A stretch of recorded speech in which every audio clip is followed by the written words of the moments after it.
안녕하세요. 오늘은 새로운 한 달이 시작하는 2월 1일입니다. 오늘도 주님 안에서 복된 삶이 되시기를 바랍니다. 우리 같이 사도신경으로 신앙을 고백하시고요. 하나님 앞에 예배하겠습니다. 나는 전능하신 아버지 하나님, 천지의 창조주를 믿습니다. 나는 그의 유일하신 아들, 우리 주 예수 그리스도를 믿습니다. 그는 성령으로 잉태되어 동정녀 마리아에게서 나시고 본디오 빌라도에게 고난을 받아 십자가에 못 박혀 죽으시고 장사된 지 사흘 만에 죽은 자 가운데서 다시 살아나셨으며 하늘에 오르시어 전능하신 아버지 하나님 우편에 앉아 계시다가 거기로부터 살아있는 자와 죽은 자를 심판하러 오십니다. 나는 성령을 믿으며 거룩한 공교회와 성도의 교제와 죄를 용서받는 것과 몸의 부활과 영생을 믿습니다. 아멘. 찬송가 539장입니다. 539장 우리 1절 2절 부르고요. 기도하는 시간 가지겠습니다. 539장 옛날 찬송가는 483장입니다.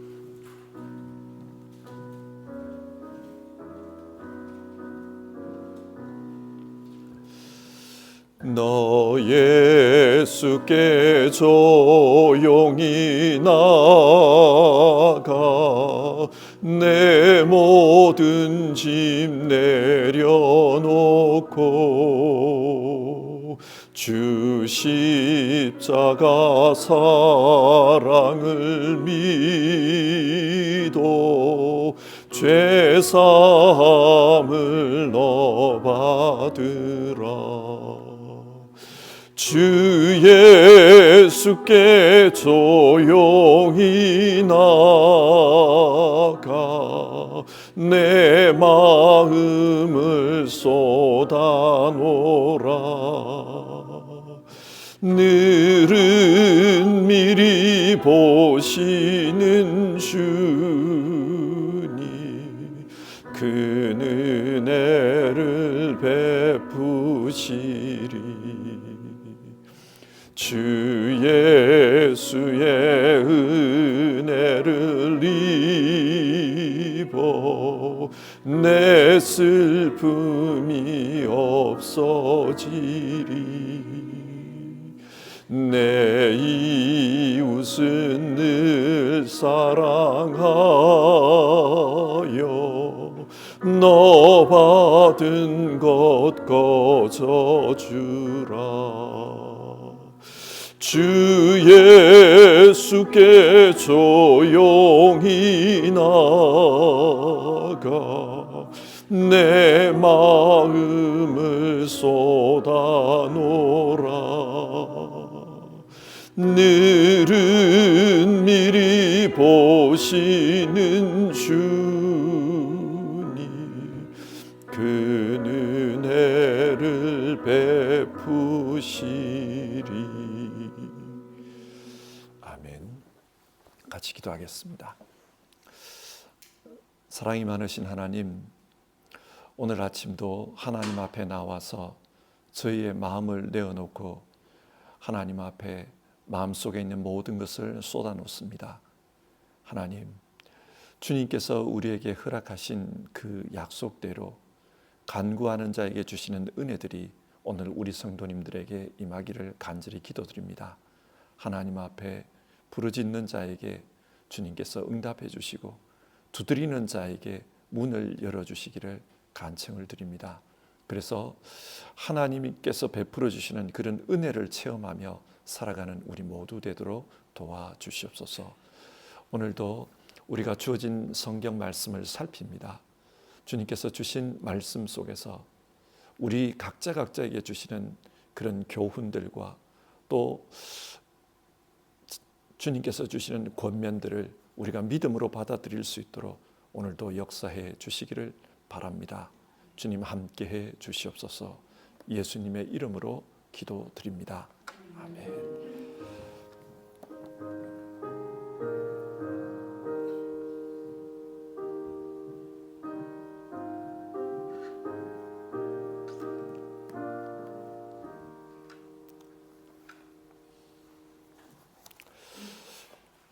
오늘 읽으실 하나님의 말씀은 누가복음 18장의 말씀입니다. 누가복음 18장 18절부터 27절까지 말씀을 한 절씩 교독해서 보도록 하겠습니다. 누가복음 18장 18절에서 27절입니다.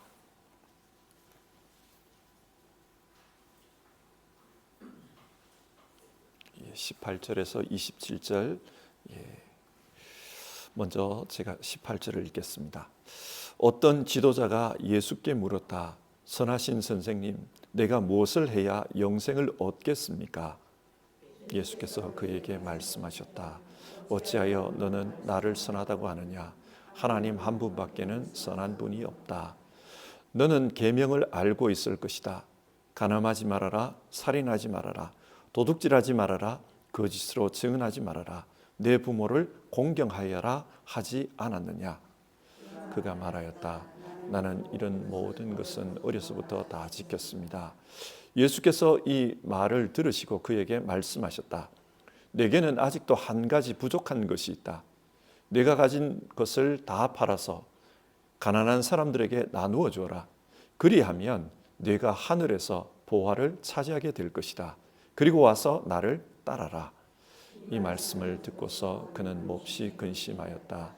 그가 큰 부자이기 때문이었다. 예수께서는 그가 근심에 사로잡힌 것을 보시고 말씀하셨다. 재물을 가진 사람이 하나님 나라에 들어가기는 참으로 어렵다. 부자가 하나님의 나라에 들어가는 것보다 낙타가 바늘기로 들어가는 것이 더 쉽다. 이 말씀을 들은 사람들이 말하였다. 그렇다면 누가 구원을 얻을 수 있겠습니까?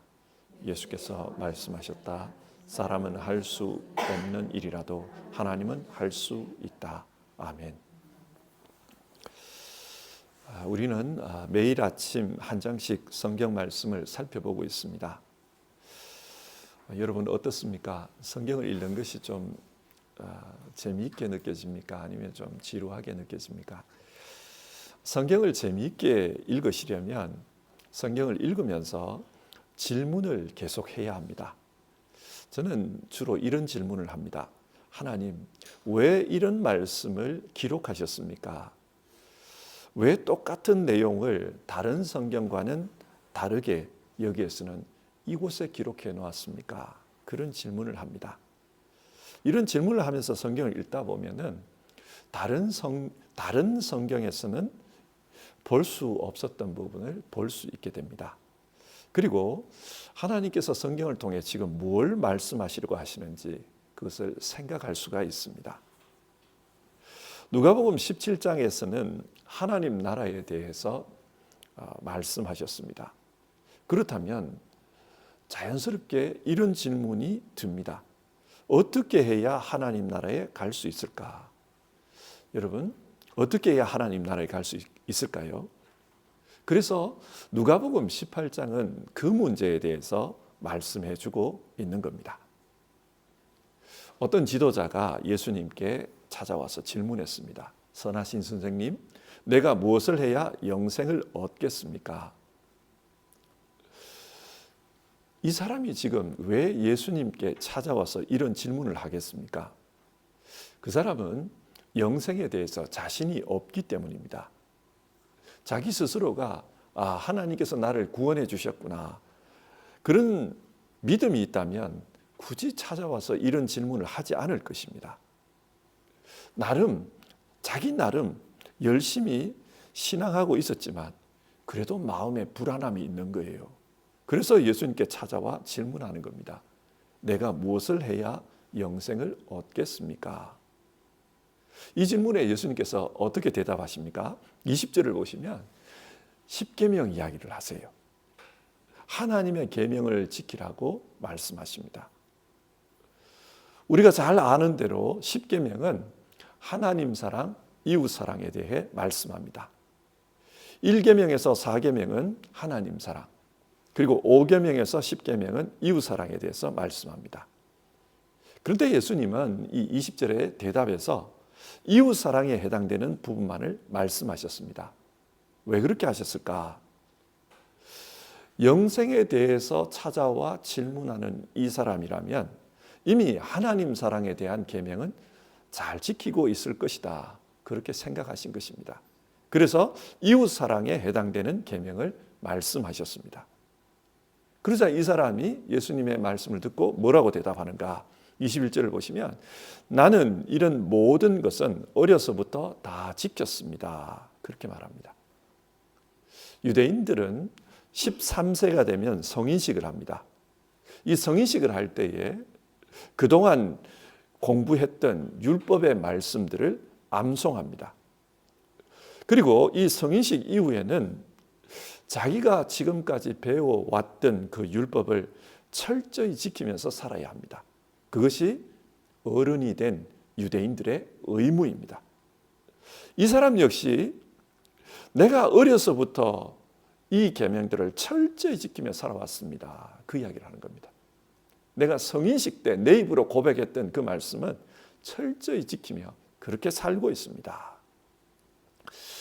이 말을 듣고 보면은 의문이 더 커집니다. 그렇게 하나님의 말씀을 철저히 믿고 따르면서 살았는데 왜 예수님께 찾아와서 영생에 대해서 질문하는 것일까? 여러분, 성경이 이 이야기를 통해 무엇을 말하는 것 같습니까? 그렇게 계명을 지킨다고 해서 영생을 얻는 게 아니라는 말입니다. 세상의 종교가 가르치는 구원 방법을 크게 정리해 보면 두 가지입니다. 하나는 자력 구원이고 다른 하나는 타력 구원입니다. 자력 구원은 자기가 노력해서 자기 힘으로 구원에 이르는 것입니다. 그러기 위해서는 자기 스스로 의로워져야 합니다. 오늘 성경에 나오는 이 사람은 자기가 의로워지기 위해서 많은 노력을 했다는 겁니다. 그런데 그렇게 했음에도 불구하고 자기 스스로가 생각해 보아도 나는 의롭지 않다. 그런 결론에 도달한 겁니다. 그래서 예수님께 찾아와서 선하신 선생님, 내가 무엇을 해야 영생을 얻겠습니까? 그런 질문을 하고 있습니다. 이 질문에 숨어있는 의미를 좀 더 우리가 파헤쳐 보면요. 당신은 어떻게 그렇게 선하게 되었습니까? 내가 보니까 당신은 정말 선한 분 같습니다. 영생을 얻은 분 같습니다. 그 방법이 뭡니까? 나에게 좀 가르쳐 주십시오. 내가 어떻게 하면 나도 당신처럼 그렇게 선해질 수 있습니까? 그것을 묻고 있는 겁니다. 이 질문에 예수님께서 뭐라고 대답하시는가? 19절인데요. 어찌하여 너는 나를 선하다고 하느냐? 하나님 한 분밖에는 선한 분이 없다. 예수님의 대답의 요지는 하나님 말고는 선한 사람이 없다는 겁니다. 따라서 어떤 누구가 어떤 노력을 한다고 해서 선해질 수 있는 것은 아니다. 그것을 말씀합니다. 그렇기 때문에 지금 이 사람이 하고 있는 질문은 잘못된 질문입니다. 무엇을 해야 선해질 수 있고 무엇을 해야 영생에 이를 수 있습니까? 이 질문은 잘못됐다는 거예요. 예수님께서는 이 사람의 생각이 기본 출발이 잘못되었다는 것을 가르치고자 하십니다. 그래서 몇 가지 문답을 하십니다. 그 문답의 내용은 이런 거예요. 이것을 해봐라. 해봐도 소용없던데요. 왜 소용이 없었을까? 좀 더 많은 것을 해봐라. 그걸 말씀합니다. 그래서 22절을 보면 예수께서 이 말씀을 들으시고 그에게 말씀하셨다. 네게는 아직도 한 가지 부족한 것이 있다.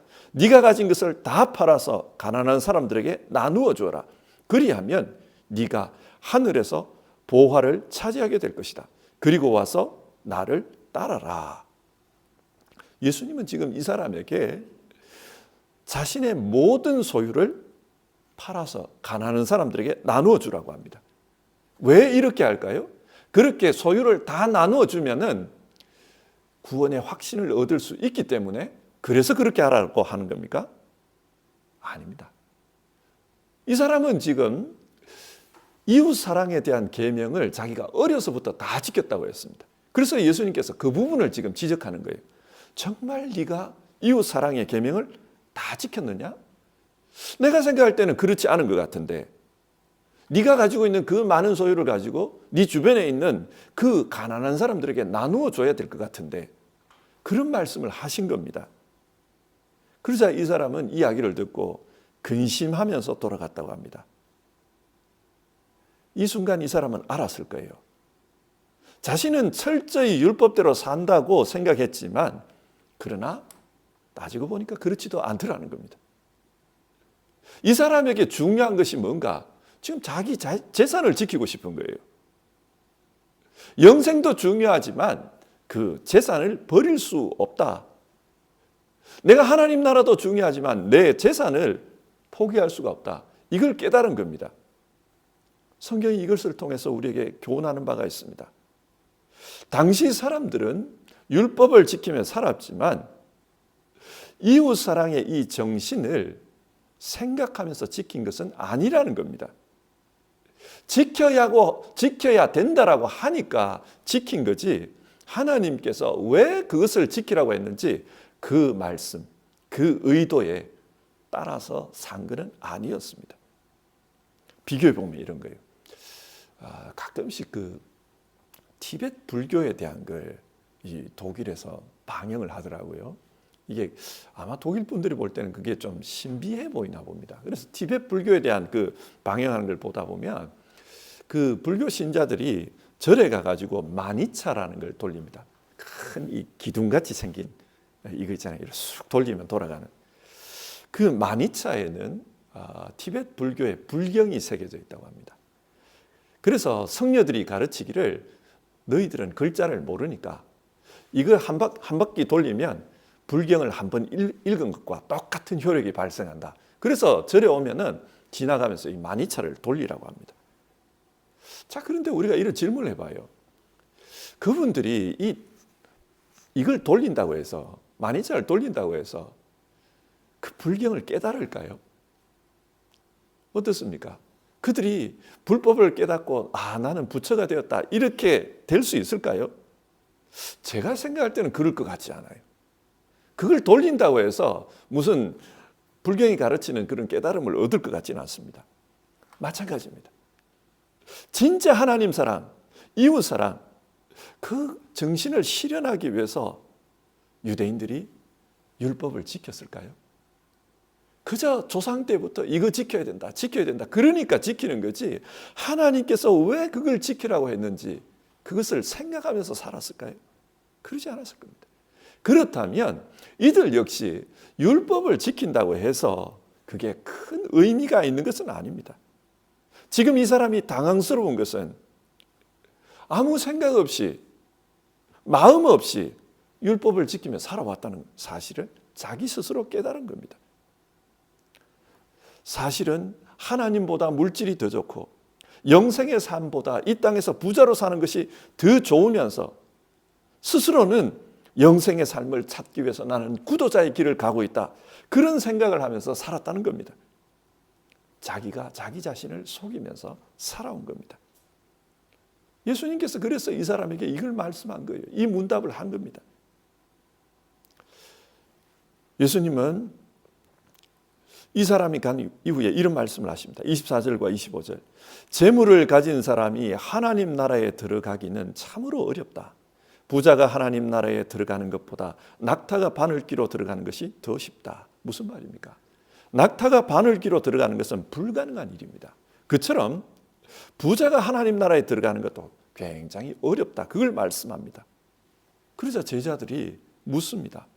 그렇다면 도대체 누가 구원을 얻을 수 있습니까? 왜 이런 질문을 하냐면 신명기 28장의 그 가르침에 따르면 부자는 하나님께 복을 받은 사람입니다. 하나님 말씀대로 잘 살아서 하나님 복을 주셨다. 그렇게 생각되던 사람입니다. 그런데 그 사람들도 하나님 나라에 갈 수 없다면 누가 갈 수 있습니까? 제자들이 그걸 물은 거죠. 그러자 예수님께서 하신 말씀이 사람은 할 수 없는 일이라도 하나님은 하실 수 있다. 이게 무슨 말입니까? 하나님 나라는 사람이 노력해서 갈 수 있는 그런 데가 아니라는 말입니다. 사람은 할 수 없는 일이다. 그렇지만 하나님은 하실 수 있다. 우리는 하나님의 능력으로 하나님 나라에 가는 거지 우리의 능력으로 가는 게 아닙니다. 그러면 어떤 하나님의 능력으로 가는 겁니까? 그래서 성경 31절에서 33절을 보면요, 좀 맥락상 연결은 안 되지만은 예수님의 그 고난에 대한 이야기가 나와요. 내가 예루살렘에 갈 것이고 거기서 고난을 당할 것이다. 그리고 사흘째 되는 날에 살아날 것이다. 그 이야기를 합니다. 왜 이 말씀이 여기 기록되어 있을까요? 하나님이 우리를 위해서 하시는 일, 우리의 구원을 위해서 하시는 일은 바로 십자가에서 죽으시고 부활하는 것이라는 사실입니다. 예수님께서 이것을 하신다는 거예요. 34절에 보면 이런 말씀이 기록되어 있습니다. 그런데 제자들은 이 말씀을 조금도 깨닫지 못하였다. 이 말씀은 그들에게 그 뜻이 감추어져 있어서 그들은 말씀하신 것을 알지 못하였다. 이때까지만 해도 제자들은 예수님이 가르치는 그 내용이 무엇인지를 몰랐다는 겁니다. 예수님께서 지금 가르치고 계시는 것은 하나님 나라 가는 것은 내가 너희를 위해서 죽고 너희 죄를 사하고 내가 너희에게 베푸는 은총으로 너희는 하나님 나라 간다. 그걸 깨닫지를 못했다는 거예요. 제자들은 나중에 성령이 임했을 때 이 사실을 깨달았습니다. 그래서 구원은 인간의 선행, 인간의 노력이 아니라 하나님의 은혜를 믿는 믿음으로 간다. 그것을 사람들에게 전한 것입니다. 이 은혜를 믿는 사람들에게 구원이 주어집니다. 28절에서 30절의 대화를 보면 제자들은 자기들이 주님을 위해 모든 것을 버렸다고 그렇게 이야기합니다. 주님을 따르기 위해서 우리는 모든 것을 버렸습니다. 그러면 자기들은 앞으로 어떻게 될 것인지 그걸 묻는 내용이 나와요. 그때 예수님께서 하시는 말씀이 이 땅의 복도 있겠지만 영원한 생명이 주어질 것이다. 그 말씀을 합니다. 자, 뭘 말합니까? 예수님을 따르는 것, 예수님을 따르는 자, 이 사람들에게 지금 영생이 주어진다는 거예요. 그러니까 예수님을 따르는 것, 이게 믿음입니다. 이 믿는 자들에게 영생이 주어진다는 거예요. 그러니까 누가복음 18장이 지금 말하는 것을 한마디로 요약하면 누가 영생을 얻을 수 있습니까? 예수님을 믿고 따르는 자들이 영생을 얻습니다. 이겁니다. 그리고 이 사실을 증명하기 위해서 여리고의 눈먼 사람 이야기를 소개하고 있습니다. 35절부터 나오는 말씀이죠. 이 눈먼 사람은 굉장히 힘든 삶을 살아갑니다. 지금은 장애인들에 대한 복지가 있지만은 과거에는 없었지 않습니까?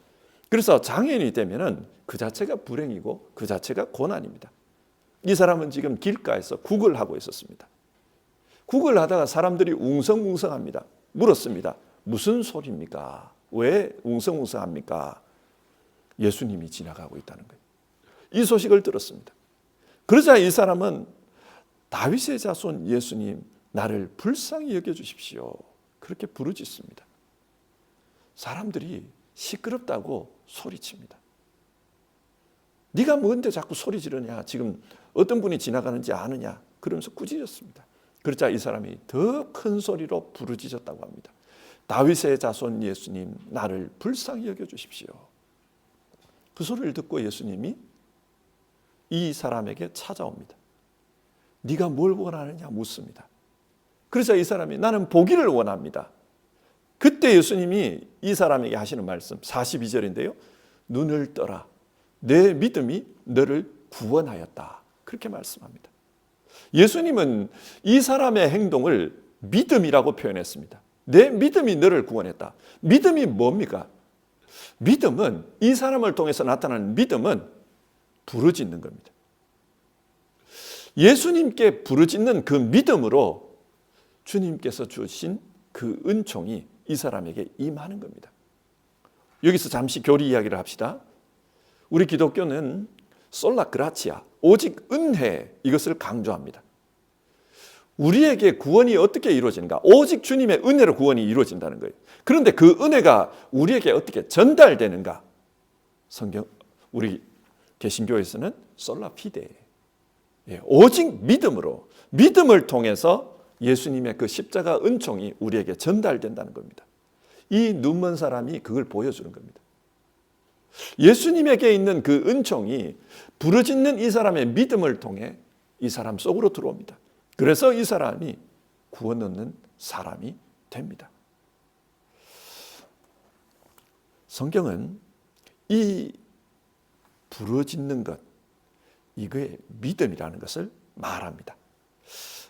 누가복음 18장 1절에서 15절, 14절까지 보면 기도에 대한 가르침이 나와 있어요. 왜 기도에 대한 이야기를 하고 그 다음에 영생을 어떻게 얻습니까? 이야기가 나오느냐. 전혀 맥락이 안 맞잖아요. 여기에 맥락이 있어요. 부르짖는 게 믿음이라는 거예요.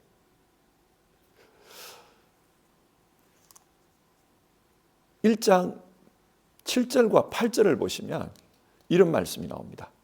하나님께서 자기에게 밤낮으로 부르짖는 택하신 백성의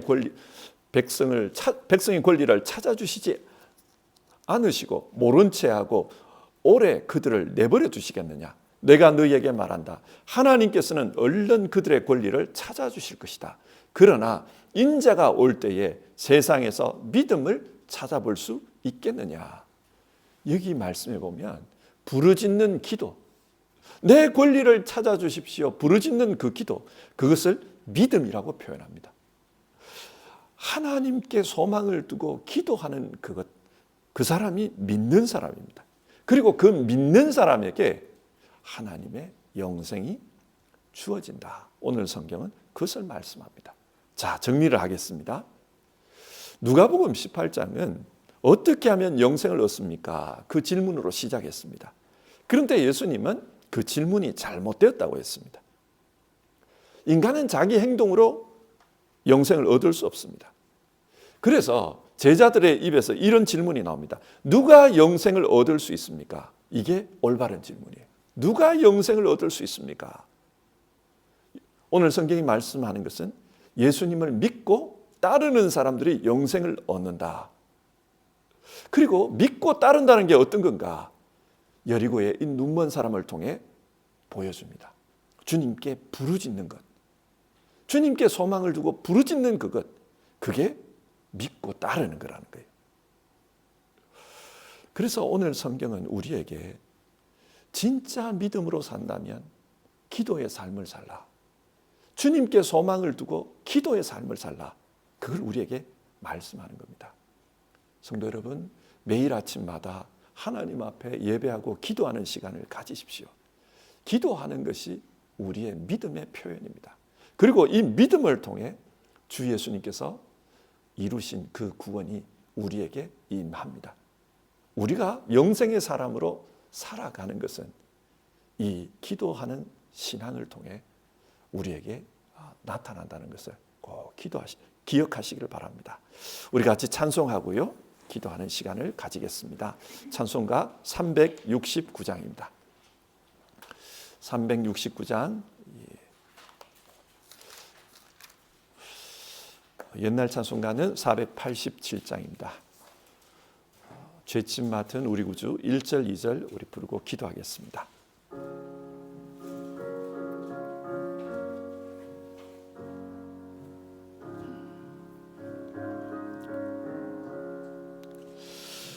죄짐 맡은 우리 구주 어찌 좋은 친군지,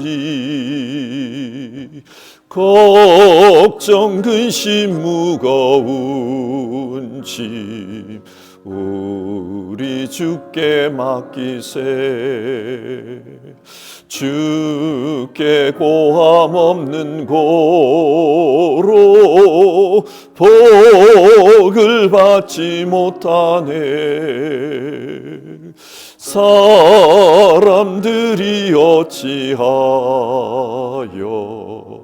아랠 줄을 모를까. 시험 걱정 모든 괴로 없는 사람 누군가 부질없이 낙심 말고 기도 드려 아뢰세. 이런 진실하신 친구 찾아볼 수 있을까? 우리 약감하시오니 어찌 아니하랴까? 자, 같이 우리 기도하는 시간 가집시다. 오늘 우리가 살펴본 성경 말씀 내용 생각하면서 기도했으면 좋겠습니다. 누가복음 18장은 누가 영생을 얻는가, 어떻게 영생이 우리에게 임하는가, 그것에 대해서 말씀합니다. 영생은 사람으로 말미암아서 임하는 것이 아니라 하나님께서 베푸신 그 은총으로 말미암아 우리에게 임한다고 했습니다. 그리고 그 은총은 우리가 믿는 믿음을 통해서 우리에게 오는데, 믿는다는 게 어떤 거냐? 오늘 성경은 부르짖는 기도를 말하고 있습니다. 주님께 소망을 두고 부르짖는 기도, 그것이 믿음의 표현입니다. 그리고 그 기도를 통해서 주님께서 주시는 영생이 우리에게 임할 수 있습니다. 그래서 우리 이 시간 기도하기를 바라는 것은, 주님, 정말 신앙하면서 기도에 열심을 내고 살 수 있도록 도와주십시오. 내 기도에 은혜를 더하여 주셔서 주님께 기도하는 것이 정말 기쁨의 시간이 되고 즐거움의 시간이 될 수 있도록 도와주십시오. 주님과 대화하는 가운데 내 안에 있는 문제들이 해결되고 또 내게 있는 모든 마음의 내용들이 주님께 연락이 되고 아뢰어지는 그런 소통이 일어나게 해주십시오. 우리 그렇게 기도했으면 좋겠습니다. 그리고 우리가 속해 있는 가정, 또 교회가 기도의 공동체가 되게 해주십시오. 우리 가정이 기도하는 가정 되게 해주십시오. 우리 교회가 기도하는 공동체 되게 해주십시오. 우리는 그런 기도 제목으로 같이 기도합시다.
하나님, 오늘 성경 말씀을 통해 어떻게 우리에게 하나님의 생명, 영원한 생명이 임하는지를 우리가 살펴보았습니다. 그 영원한 생명은 예수 그리스도의 그 십자가 은총을 통해서 이루어진다는 것을 우리가 압니다. 그리고 그 은총이 우리에게 전달되는 통로는 믿음이라는 것을 살펴보았습니다. 주님, 우리의 믿음이 오늘 성경이 말하는 것처럼 주님께 부르짖는 기도하는 믿음이 될 수 있도록 도와주시옵소서. 우리 개인들이 또 우리의 가정들이 우리의 교회가 주님 앞에 부르짖는 열심히 있는 그런 믿음 되게 하여 주시옵소서. 주님께서 마지막 때에 이런 믿음을 보겠느냐 탄식하시면서 하신 말씀을 우리가 마음으로 듣습니다. 주님, 정말 기도하는 우리 될 수 있도록 도와주시옵소서. 점점 기도하는 것에 있어서 인색해지고 게을러지는 우리 시대의 교회를 봅니다. 주님, 정말 기도하는 신앙을 가지고 사는 우리 개인, 우리 가정, 그리고 우리 교회 될 수 있도록 도와주시옵소서. 오늘 하루도 하나님 앞에 기도하면서 주님, 나는 이런 믿음으로 살겠습니다. 나는 기도하는 믿음으로 살겠습니다. 그렇게 주님 앞에 결단하고 하루를 시작하는 모든 분들의 삶 속에 주님께서 주시는 그 영생의 기쁨이 있게 하옵소서. 주님께서 함께 하시는 능력이 있게 하옵소서. 주님, 오늘도 우리 가운데 역사가 있게 하옵소서. 우리 주님, 귀하신 예수님의 이름으로 기도드립니다. 아멘. 하늘에 계신 우리 아버지, 아버지의 이름을 거룩하게 하시며 아버지의 나라가 오게 하시며 아버지의 뜻이 하늘에서와 같이 땅에서도 이루어지게 하소서. 오늘 우리에게 일용할 양식을 주시고 우리가 우리에게 잘못한 사람을 용서하여 준 것 같이 우리 죄를 용서하여 주시고 우리를 시험에 빠지지 않게 하시고 악에서 구하소서. 나라와 권능과 영광이 영원히 아버지의 것입니다. 아멘.